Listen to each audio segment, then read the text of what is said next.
નમસ્કાર, શો ટાઈમમાં આપનું સ્વાગત છે।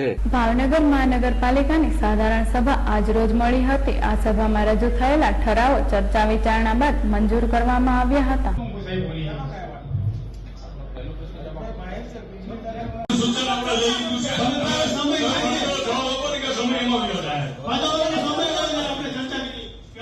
મેયર ઉષાબેન તલરેજાના અધ્યક્ષ સ્થાને મળેલી સભામાં પ્રશ્નોત્તરી કાળ દરમિયાન વિરોધ પક્ષના સભ્યોએ વિવિધ મુદ્દાઓ અંગે પ્રશ્નો કર્યા હતા। કમિશનર સહિતના અધિકારીઓએ સભ્યોના પ્રશ્નોના જવાબ આપ્યા હતા।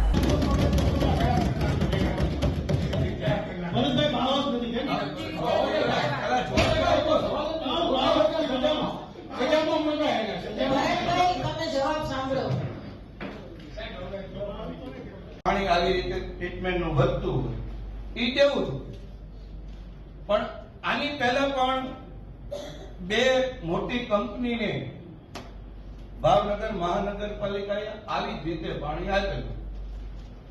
તો હું જાણવા માંગુ છું કે આમાં જે આવક થાય છે ને આવક થવી જોઈએ। કોર્પોરેશનના સ્વભંડોળમાં જેટલી આવક વધે એના માટે એક જવાબદાર વિપક્ષ તરીકે અમે સહકાર આપશું, આપતા રહીશું। હિન્દી है मैंने भरोसो है चेम्बर ઉપર ને આપના ઉપર ખેતવાર થાય તો કરજો, નહીં તો 5 વર્ષ આપણે કાઢવાના ભેગા છે।